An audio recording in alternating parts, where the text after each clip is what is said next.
Hello, everybody, and welcome back to the WM32 Football Podcast. And today it is myself and Nelson, and we will be discussing everything regarding the big news in the world of football over the last sort of 2 weeks or so. And we're going to be discussing the European Super League. It was a massive thing that sort of took off in the last week or so. And then sort of grinded to a halt pretty quickly.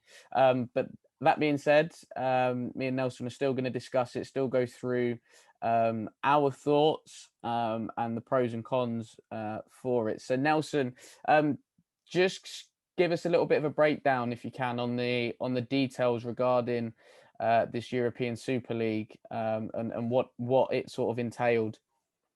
No problem. I am obviously the facts guy. I have my facts ready for each episode. But yeah, the Super League was announced obviously about nearly 2 weeks ago, and it was basically 12 of Europe's leading football clubs announcing a new midweek competition. And it was kind of a competition that would rival the UEFA Champions League. So the 12 founding members included the Premier League Big Six, as we know, in Arsenal, City, United, Liverpool, Chelsea, and Spurs. And then you also had the likes of other teams from other leagues. You had Barcelona, Madrid, and Atletico from Spain. You also had AC Milan, Juventus, and Inter Milan from Italy. So they were the founding members. And it was anticipated that a further three clubs would join ahead of the first season. And they wanted to commence basically as soon as possible. And I think the likes of Bayern Munich and Dortmund and Paris Saint-Germain, these were three clubs that people were expecting to join, but they declined the invitation. You had the likes of Porto, who also declined the invitation as well. So basically, it was a new midweek competition, kind of a breakaway Super League that would have rivaled the UEFA Champions League. And the teams were looking to participate in this midweek competition as well as remain in their own domestic league as well. So that was a little brief summary of the Super League. Yeah, no, I think that's. I think you've summed it up pretty well there. To be fair, so well done, you. Big pat on the back. So Nelson, with that, then there must be some sort of financial incentive for these guys. What are we looking at then in terms of the finances for clubs? That signed up essentially for this European Super League. So wow, when reading this and looking at the facts of the financial incentive, the clubs just for entering, so the 12 founding members just for entering the Super League would have got around $425 million just for accepting the invitation. And I think this equates to roughly 350 million pounds, sorry, for us. So that's big compared to, if a team wins the UEFA Champions League, they roughly get, I think, a maximum of 80 to 100 million, which is obviously much less than what they would have got for joining the Super League. So those are kind of the financial kind of incentives. I think the league would have generated, I think, over £1 billion in terms of revenue, because you've got all these big clubs that are here together, with all the money that they have. It was going to create a lot of money because obviously they wanted to get some TV rights and stuff to be able to broadcast these games. So yeah, in terms of the main thing that came out of the announcement of the Super League was, the clubs accepted an invitation. That was the amount of money that they were just going to get just for inviting. So yeah, that's pretty much current financial kind of info that I have. Nice. Love the kind of breakdown once again in terms of the finances and the level of money that's at stake, if you like, for these clubs. So Nelson, when it was announced with this European Super League, as people know, or if you are new watching, they may not know, you are an Arsenal fan, so you're on the red side of North London. Yeah. How did you react to it? Are you for the European Super League? Are you against it? What was your sort of feeling when it was announced, and in general, but then also knowing that your club had signed up for it? So in general, I think I wasn't too obviously we know that a lot of people took this seriously and took it to heart. And as a general football fan, I don't think it affected me as much simply because there was an opportunity for me as a neutral, from that neutral perspective, to actually enjoy quality football week in, week out. With this new midweek competition, I think that was something that, as a fan, I was just looking forward to. Like, you always look forward to the big games between the biggest clubs in the world. And for this Super League to happen, that was an opportunity for myself as a fan, just a neutral, to see that. But obviously, you mentioned the fact that, my club, being Arsenal, was one of the founding members of the Super League. And with the news that came out that we were one of the founding members, it did kind of, I would say, hurt in the sense that, the values that we hold as Arsenal Football Club, to kind of, delve into the Super League just for financial gain, when the owners know, especially at Arsenal, know that there's no way that this is actually going to benefit the fans in terms of how they're going to be involved in this, without even consulting the fans, whatever. Like, that's why I really liked the German model, because the German model is where fans, have a majority kind of stake, like kind of have like a majority ownership, and that was something that interested me, because like that's them, having communication with their fans to be able to say, okay, is this something that we would like to go into? But no, Arsenal didn't do that, and I just felt as though, from an Arsenal perspective, yeah, it was kind of Arsenal. As Thierry Henry said, I think Arsenal showed their hand, just dismissing everything that the club stands for. So that, from my perspective, was, as an Arsenal fan, yeah, I wasn't particularly too happy with that. So I was kind of against us. As long, if we weren't in it, I don't think it would have affected me at all. Because at the end of the day, I'm an outsider. Like, I'll be an outsider with the other founding members, kind of dealing with all the drama that we've seen in the last few days, as the announcement was made. But knowing that my club was in it, it really hurt, because it just meant that they kind of, I think they created a lot of damage, and the relationship now between the fans and the club has gotten even worse. So yeah, that's kind of my take on it. How are you as well? Being a Spurs fan, white, really white side of North London, and knowing that your club was also a founding member. How did you find that?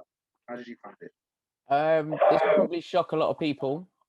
And I've actually had discussions with a few people regarding the Super League. I was for it, to be honest. I was for it to a certain point, I have to say. If it is something that is to essentially replace the Champions League almost, then I kind of don't see there being too much of an issue there. I think the model that the European Super League is following, it looks like they've taken from American sports. And obviously, I know you're a big, NBA fan and things like that. We've watched MLS games in our times when we were both out in America, and it's a system that still works. Yeah, People say that it's a system that is flawed and things like that. Well, you tell that to those guys over there. It's not competitive or things like that, but there's still prizes at the end of it.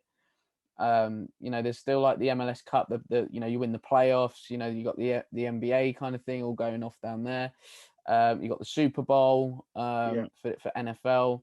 So I think that particular model was something that they've looked at and tried to adapt it to football in Europe. Yeah. The thing is, in Europe, we're a bit more protective over things. So when something new happens, we resist a lot more. But no, if it was for, like I say, if it was to replace the Champions League, then personally I didn't see too much wrong with it. But I personally think the reaction of a lot of people has kind of been blown up out of proportion. I look at it and I go, from a business perspective, if these owners of football clubs and chairmen, they're not stupid people. They've clearly looked at the finances and gone, right, this is how much revenue we can generate, and then this is what we can get off the back of it. I think it's a bit, for those guys, it was a bit of a no-brainer. But I think their business heads almost has overruled, I wouldn't say common sense, but it's overruled like the football aspect. But no, I was definitely for it. I don't think if I take English football as an example, I don't think the Premier League would have suffered as badly as people think. The only way it would have suffered is revenue wise, because those big six generate the most revenue out of the league. But actually, I think barring maybe one or two sort of freakish seasons over like the last decade, and if I'm going to include this season in that, and probably the year that Leicester won the league, the top six has kind of been set, and it's just a case of who finishes where. And then there's usually like a massive gap between, you know, those top six and the rest. I think there was one year where Burnley finished 7th, but they hadn't won in 11 games, but they didn't move from 7th position. So I actually think if you take those big six out of the Premier League, you might actually get a more competitive league off the back of it. So I personally don't think there would have been much. I don't think it, like English football, I don't think would have died as what's being reported. I think the pyramid would have still stayed very healthy. I think as well, the fact that within the Super League, clubs can get voted in, I think that helps to a certain degree. Obviously, yes, there is that sporting merit, and you know, if you perform better than somebody else, then yes, you should deserve to, you know, the rewards that come with that. Because, you know, if, for example, if I take Tottenham and Arsenal, you know, you're guaranteed essentially European football. So in the Premier League, you can just disregard it. You can play your 23s and your under 18s in most games, and just focus solely on that. So I think that's where, like I say, if it would have replaced the actual domestic leagues, then I think things would be a bit different, and perhaps my take on it and my view on it would be different. Because ultimately, yes, you still want to see your team competing in its home competition. But yeah, I think something needs to be revamped in Europe, and whatnot. But I mean, for me, I was all for it, because I was just thinking, well, actually, who would I rather, as a fan, like who would I rather watch playing? You know, would I rather watch? And this is no disrespect to these professionals, but would I rather watch Chris Wood and Joel Linton and you know, Carl Grant every week, or would I rather watch Messi, Ronaldo, and Mbappe and Neymar? You know, I know you said that PSG voted out, but I think eventually they will join the party, because it will be a case of look at what you could have had, and I think those owners will cave in and join in eventually. So for me, it's a no-brainer. I think, like you said, every football fan wants to watch the best players in the world. You know, everybody wants to watch the best players in the world. So as a fan, it's a no-brainer for me. Again, you know, you're getting the opportunity to see some of the best players in the world. You know, I was fortunate enough to be at the Carabao Cup final on Sunday, City versus Tottenham. You know, I'm watching one of the best teams that I've probably ever seen in Manchester City. I'm seeing some of the best players in the world, likes of De Bruyne and players like that. Phil Foden was just on another level, and the way he plays the game is different class. I would have still got that in the European Super League, but I'd perhaps just get better quality games as opposed to, you know, watching the low quality games. And I even remember growing up, like as a Tottenham fan, as a member, it was like, you know, take any sort of game that you can. So most of the time I'm going to watch Blackburn and Wigan and you know, games like that. And, you know, the less high profile games, I'm getting on to my dad saying, Dad, come on, I want to go see United, I want to go see Arsenal, I want to go see Liverpool, and I want to, you know, go see Chelsea, all those games. But, you know, unfortunately, the Blackburns and the Wigans, and that was all we could get at the time. So yeah, no, like I say, for me, I was for it to a certain point, I have to say. Like you say, if it was that to replace the Champions League, I see a bit more sense in it. Yeah, to replace the domestic leagues, I think that's when it gets a bit tougher, because of things then like logistics and things like that. And ultimately, it's like, well, what are we watching? It's almost as if like football's been stripped. Yes, you still get the high quality games, but you know, you want that in a certain element, a certain time, as opposed to having it all the time. Like, I wouldn't say all the time, but as opposed to replacing what's already there, in terms of what the and not just football in this country, but I think if I look at the Spanish pyramid, the Italian one, all of those, I don't think they would have suffered as badly, perhaps, as people would have made out, because in some leagues, most of the time, if I take La Liga, it's usually Real Madrid and Barcelona fighting it out for first and second, and then Atletico have a challenge, but then usually fall away. So if you take those out of it, you might get Sevilla, Valencia, Villarreal. They might start coming back into conversations in terms of challenging for La Liga titles and stuff like that, because I think there still are some good sides in these leagues, but because they are at the moment so far away from the bigger, or the bigger clubs in terms of revenue and things like that, they can't get to that level. Well, if you take those clubs out of the equation, well, surely there's the open door essentially for you guys to challenge. So yeah, that was just my take on it, and whatnot. So yeah, I think, Nelson, as well, what we've seen, a lot of fans protesting against owners and club boards. Even seen in the last few days that the owner of Spotify is looking to take over Arsenal. What did you make then of the fans essentially voicing their opinions? I think Mikel Arteta put it perfectly in his press conference after the news was announced, because the majority of managers from the founding members of clubs all had the same answer, in the sense that them and the players had no idea about it until maybe 10 minutes before it was announced. So they were also completely like put off guard. They were taken off guard by the fact that, oh, okay, this Super League is about to happen now. Okay, what do we do? And at the end of the day, like, you kind of not well quickly, just as before I kind of answer your question, yeah, you do kind of feel sorry, because obviously at the end of the day, the players and the manager will, at maybe I don't know if during that period of time they were obviously slated for it, even though they never had a say in it.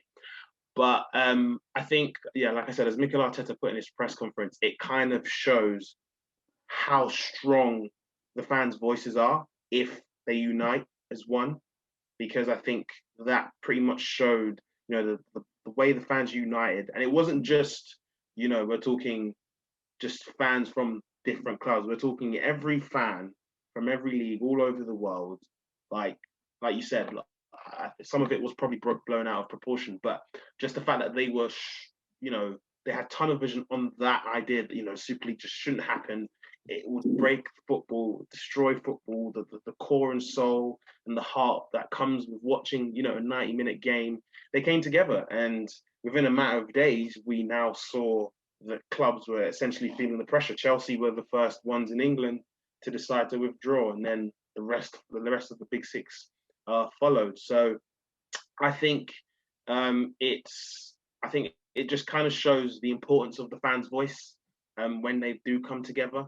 And but I personally don't think that this means that the Super League is over. I still think there's something that is still in the works, because like they wouldn't have announced this just out of the blue. They've been working on this for years to then be able to say, hey, we want to create this new league that will rival the Champions League and potentially replace it. So yeah, but the one thing I would say is that it kind of showed me the importance of coming together when we are really like, when we care for something that deeply. If everyone sets their mind, so it puts their rivalries aside and actually come together and unite, then there is a power in that voice, and that's what happened. So that's what I'll take away from that. What about yourself? I thought it was quite interesting. Obviously, fans and people are allowed to have their own opinions. If I look at it from my club's perspective at Tottenham, the fan base on the whole are were very, very divided over Daniel Levy and the ENIC regime at Tottenham. Yeah. I think now it's swayed a little bit more towards pushing for Daniel Levy and the ENIC group to sell up, for Levy to get relieved of his duties, and things like that. So yeah, I mean, I do understand from a fan's sort of perspective of like, right, well, you're kind of taking away something that, it's almost like, right, you guys have been here, say 5 minutes, and you're chasing money straight away, whereas we, like, the fans will always be there. um and so I think that context from the owners, like I sort of said before, I think that their business heads have overruled their, I wouldn't say emotion, but their footballing, I wouldn't say intelligence, but their footballing heads almost. Yeah, yeah, um and stuff. But yeah, I think it was just nice to kind of see, look, if you are not a fan of your regime or you're bored, I think, why not try and voice your opinion on that. I think people do have short memories though. I have to mention this because um I looked at the Super League essentially, and when I was for it, and I've spoken to my dad about it quite a lot, um and I said, look, essentially it's what almost happened with the Premier League nearly 30 years ago. yeah. Good point. Fans weren't necessarily for it then. The only difference is obviously times have changed, moved on. We now have the power of social media where, protests can get organized and things like that. But yeah, were fans really up for the Premier League 30 years ago? Probably not. Five clubs essentially brokered that particular deal for the Premier League. It was Liverpool, Man United, Arsenal, Tottenham, and Everton at the time. And I looked at the Super League as well. That's virtually similar, just on a much larger scale because it's covering Europe as opposed Yeah. to just domestically. Um, so yeah, that was kind of my take on it. And if I look at, all right, yeah, like I say, Tottenham's fan base very divided on Levy and ENIC.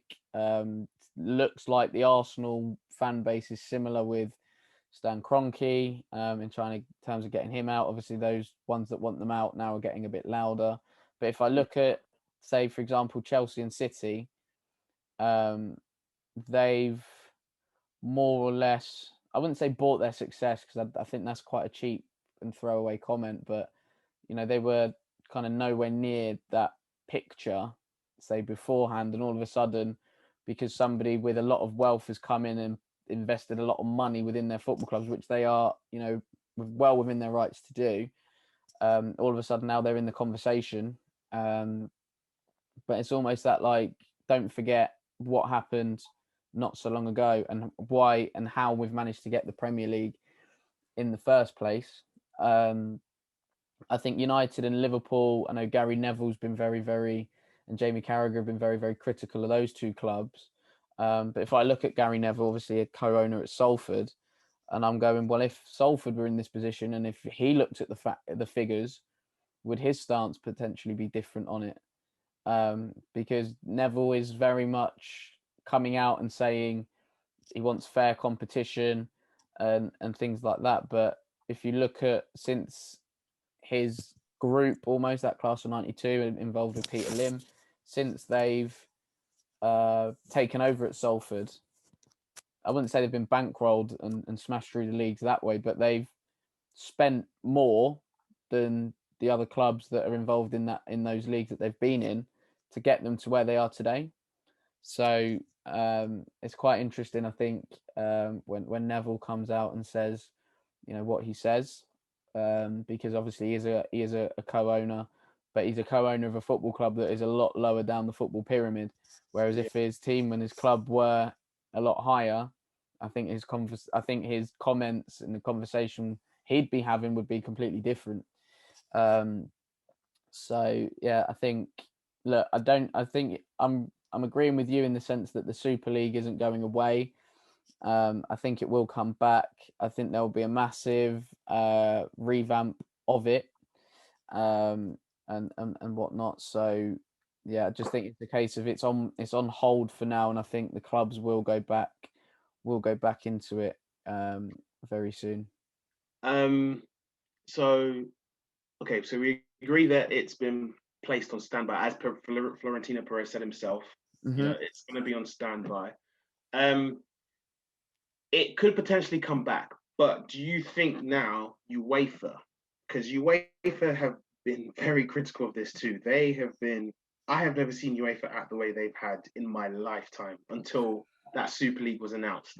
And there's obviously a comment that I want to say before the end of the show. What I learned about this whole thing, which I think you probably know, Patrick Bamford said perfectly during with one of his interviews. But do you think now this is a wake up call for UEFA because they've recently announced a new reform of the Champions League 2024, and a lot of people have had divided opinions about it. Especially when I saw Ilkay Gundogan's tweet about the fact that it's kind of the lesser of two evils. Like it's not quite different to the Super League in a sense that you're getting us to play more games, and as players, you're just requiring more for us, and at the end of the day, you're trying to find new ways to make more money for yourself. So, do you think that first of all, are you in favor of this new reform? And if not, what do UEFA have to do differently to try and keep the Champions League as entertaining as it is? Because more time, personally for me, I would love, like, I think the other day I was just sitting down watching the intros of the show because I love the anthem. The anthem gets you going. Like, you have that passion when you hear the anthem, you watch the players, the camera pan through all the players, 22, what's your take? Put it this way: if the actual Super League itself had UEFA or FIFA in front of it, nobody would bat an eyelid. I'm telling you, nobody would bat a single eyelid regarding this whole Super League thing. Sky, BT, they wouldn't be scaremongering fans. And I think the reason they're doing that is because they're scared of the rights for the Super League, because I don't think they would get it. So I just wanted to throw that one in there. I think as well, I'm hearing of sanctions domestically for clubs that signed up for the Super League. I think the only thing I can see with that is fines. And the only reason why I see clubs getting fined is because they may have broken something contractually, whereby they've signed up for a league and they are contracted to it, say for a season, and then broke that sort of protocol to sign up for something else. But yeah, I mean, points deductions wouldn't have worked, but I think the leagues will bend over backwards to keep the big clubs in there because, as I mentioned earlier, they generate the most revenue for the leagues. And that kind of gives that league then the product of what it is. So I think the leagues will bend over backwards to try and keep them in there, to make sure that they don't essentially try and go away and move away again. I think UEFA will do similar to its associate members. Again, bend over backwards to try and keep them happy because they don't want to lose them. Again, revenues and things like that. And yeah, the revamp of the Champions League format is arguably worse than what the Super League is. But yeah, that might be for another time. But yeah, it's definitely, that nobody's bat an eyelid on that reform of the Champions League in the media. Why? I don't know. Is it the rights that the companies have to it? But yeah, I think and UEFA saying that they're for the fans as well is a bit of a joke. In my opinion. Are they for the fans? If I take again Tottenham as an example, in recent times we've had as fans we've had away trips to the likes of Olympiacos and Red Star Belgrade and things like that. So are UEFA for the fans there, because they're quite long trips? Mm-hmm. I know you're playing in Europe and you can't, essentially it's a draw, so you can't really odds who's going to play who. But are they for the fans where you're looking at a 4-hour flight to Greece on a Tuesday where people have to take time off work? Are they for the fans then? Were they for the fans in the Europa League final when Arsenal and Chelsea had to go to Baku, which was an absolute pain to get to for anybody that wanted to go? Were they for the fans then? I don't think so. Was Sky and BT Sport for the fans when they're trying to make you pay £15 to watch Fulham versus Sheffield United? which would have been last on Match of the Day anyway. I don't think so. So, it's really, really interesting now. I know UEFA, and I think I know what the Patrick Bamford interview that you're alluding to is, can we get this energy into combating racism, which I'm 100% for. But yeah, it's going to be an interesting time for UEFA. Like I said, I think they'll bend over backwards to keep their associate members happy because they don't want to lose them. And I think Sky and BT now, if they're for the fans, then surely next season they've got to slash their prices. For the subscriptions to watch football, because if they don't, then they're only paying lip service to fans at the moment because it's what they want to hear, and they are frightened of losing out and not getting the rights for the Super League, so they're being overcritical in terms of how it's going to be set up and how it's going to function and everything like that, because they go, right, well, if we go in heavy, we might not get the rights, so we need to really clamp down on it and put something there, scare the fans almost, to then get them to effectively be part of change, which would affect club owners. That's my take on that. I don't know if you had anything different to add on that at all. No, I haven't. I agree with you 100%. Like, in terms of the format being much more worse than what the current competition is. Like, we all live for, the typical group stage. Your two teams go through. Third place gets knocked in Europa League, and then the entertainment really begins from the knockout stages all the way up until the final. And one of the things, one credit I'd like to give to UEFA is, yes, when we had COVID last year, I think UEFA did a really good job in making sure that I think it was from the quarterfinals onwards, the ties became it was one-legged ties. There were no two-legged ties, and that was really entertaining because I think we saw an increase in quality in football. In that, I mean, we saw some remarkable scores of the Barca losing 8-2. We saw a last-minute comeback from PSG as well when they locked out Atalanta. So I was discussing with my brothers because we really enjoyed the Champions League, and we said that maybe this season they should stick to that, maybe change the rules in the sense that from quarterfinals onwards, just make it one leg. At the end of the day, it's all or nothing. You're in to win it, and you're going to face the best teams during it. And I think you get a bit more. I think with two legs, it depends. Like, you obviously let's take City for example. City, when they beat Dortmund, they had to go all out for the second leg just because Dortmund had that one away goal, in the first leg. And teams can kind of be reserved, especially if they have a huge lead in one leg, and then decide to rest players. I think Sergio Ramos done it. He got a booking against Ajax, not knowing that Ajax would come to the Bernabeu and slap them, like absolutely slap them, because at the end of the day, that's how players react. Players sometimes don't go all in for all two legs, depending on how they perform in a tie or another. But when it's one leg, it's like, oh, okay, all or nothing, 90 minutes, let's go. And I think personally, I really enjoyed that. But this new format, I don't know, man. I don't know. Like, I don't know. Like, I don't get it. Like, you're having two leagues. Apparently, it's 20 teams. No, sorry, not 20 teams. I think 36 teams. You're having two leagues.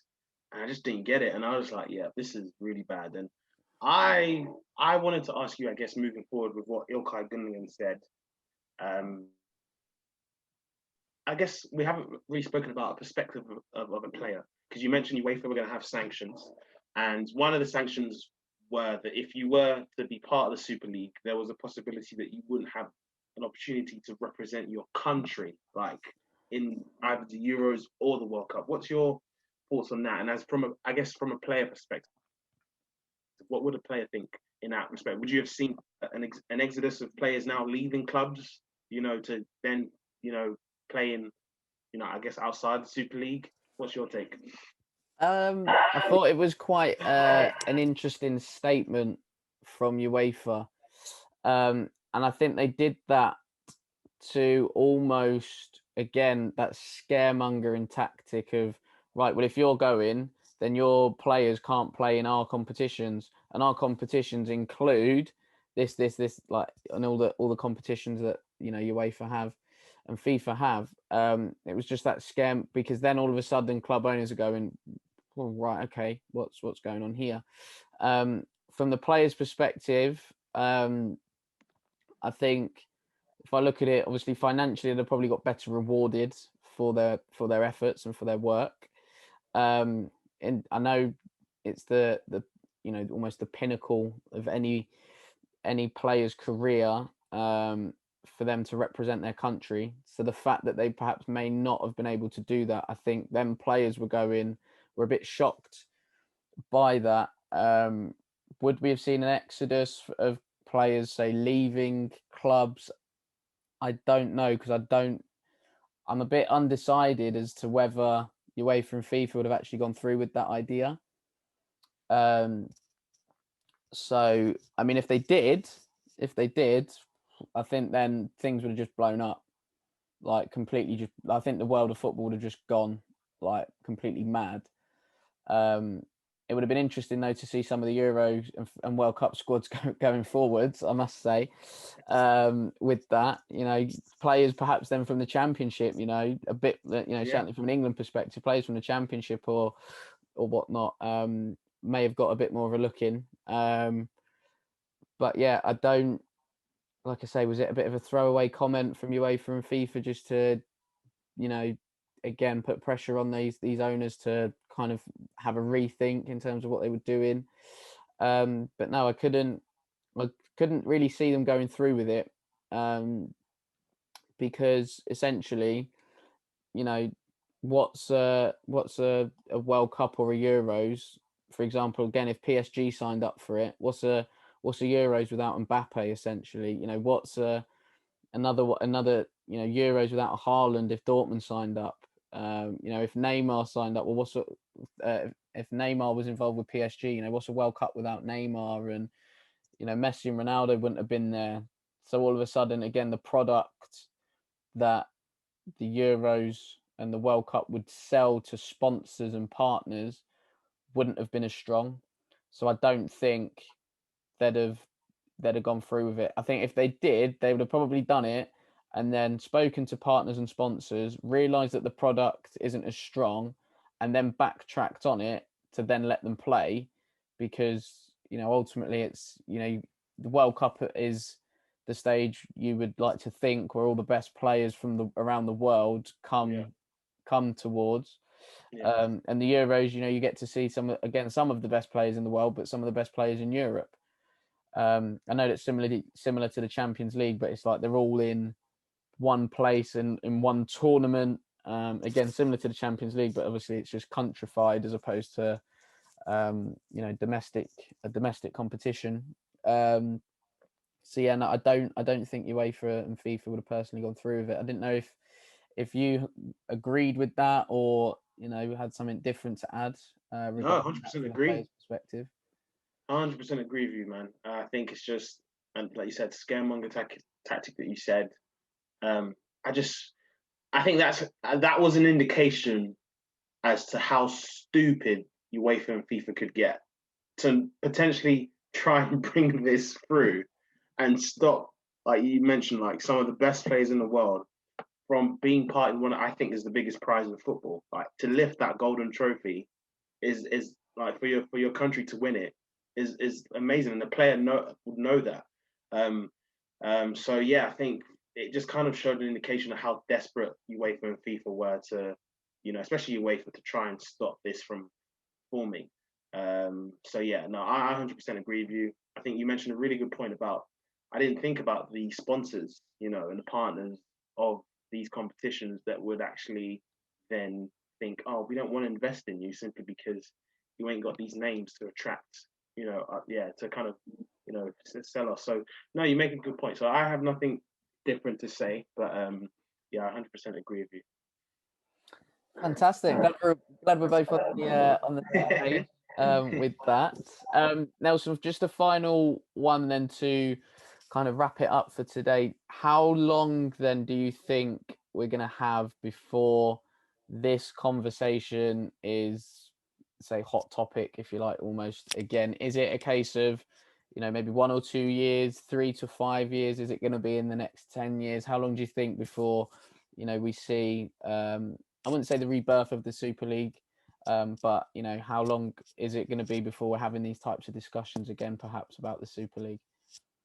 I think it all comes down to UEFA personally for me, because we've seen this, reform happen that will be set to begin in 2024.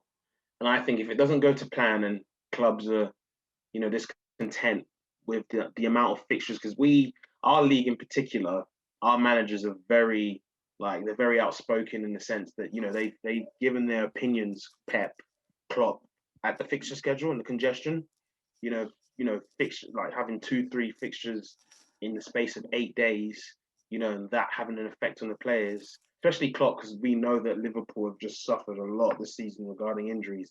So I think it's down to UEFA in a sense that, the ball's in their park, or court, however you say it. So in a sense that, they have to now think of a way to make the Champions League more entertaining. Now, like we said, this reform will start. We'll see how it goes. If it doesn't go to plan, I can actually see it in the next, let's say, 2 years after this new reform, happens, this coming back. It will be interesting as well, because we're currently in a pandemic, and I've got on my phone here, it said that, the founding clubs say that the formation of the Super League comes at a time when the global pandemic has accelerated the instability in the existing European football economic model. So essentially, they're kind of showing that the pandemic has had an effect on that. So I think it will be interesting to see how things are out of a pandemic, because I think the timing of this was also shocking, because I think Gary Neville mentioned a point regarding the football pyramid suffering from it, but it's just the fact that we're all in a pandemic and we're all going through struggles, and for this to just come out, I think was not a nail in the coffin, but it's come on, man.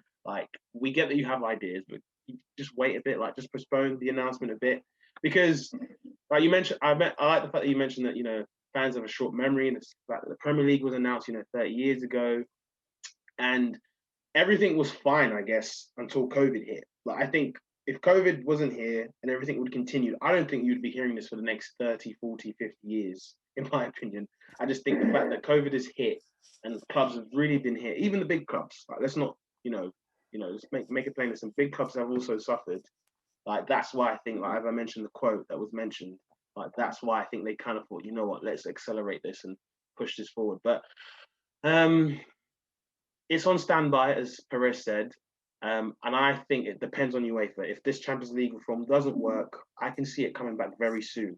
Whereas if it is successful, or if UEFA see that it's struggling and decide to, revert it back to the normal, structure of the competition that we're used to, and maybe put more money in a financial incentive for the winners, how much people would get in terms of TV rights, just being broadcasted. If UEFA put more effort into that, then I don't see it happening for maybe another decade or so. So my answer to your question is, it's all it's in UEFA's court. They have, the final say. What's your opinion?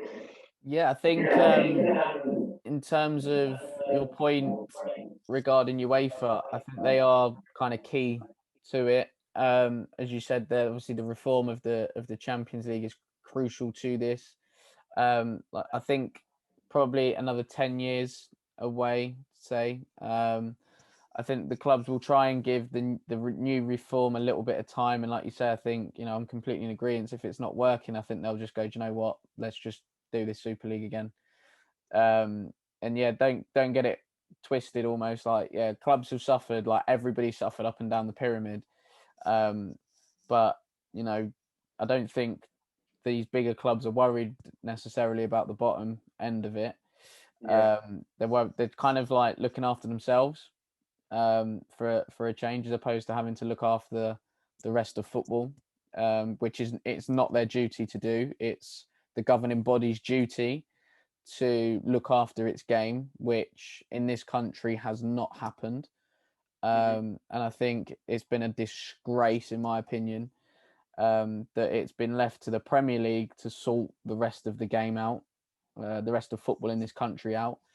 But I think as well, it's going to take, I think, between 5 and 10 years, but I think it needs to sort of be signed off by a regulator or a governing body. And I think once that happens, yeah, I think we'll see it in the next sort of 10 years. And I think as well, like when I was speaking to people, that's probably their biggest gripe almost with the Super League. It was like, well, it's being governed by its members, like its founding members. Like there's no independent regulator, like, or governing body that's going to sign it off. And I think that's probably the difference then between this Super League and the Premier League, because the Premier League was signed off by the FA and the PFA in the first instance. But yeah, I think once someone starts getting that little bit in motion, I can certainly see it happening in the next sort of 5 to 10 years for sure. Cool. Yeah, well said. Just to put out there again for people who didn't mention, who didn't remember what I said earlier, which Wes said.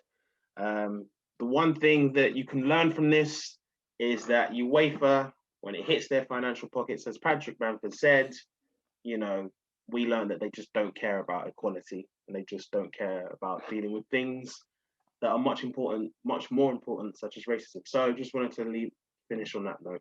Cool. A perfect one note to finish on. So guys, that is it for us for today. We hope you enjoyed this particular episode. I know that me and Nelson certainly did enjoy going through the European Super League.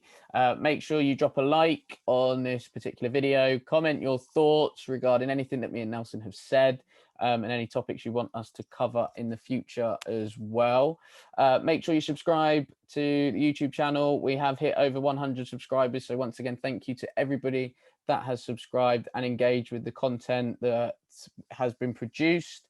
And this is also on Spotify. So give us a follow on there. Although with Arsenal potentially getting taken over, that may have to get a little bit, may have to rejig that one. And don't forget to follow us on all social media platforms: Facebook, Instagram, Twitter, TikTok at WM32 Football for more content. And don't forget, online shop is live and direct as well. Both me and Nelson are repping our hoodies today.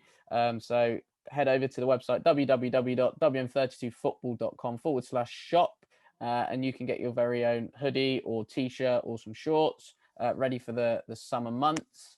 And as well, if you are watching as a particular parent, we do have our very own holiday camp that will be running from 4 days in June. So June the 1st to June the 4th. So that is a half-term week. And all details on that are available on the website as well as all social media channels. Nelson, thank you once again for today. And take care, guys. See you soon and stay safe. Bye-bye.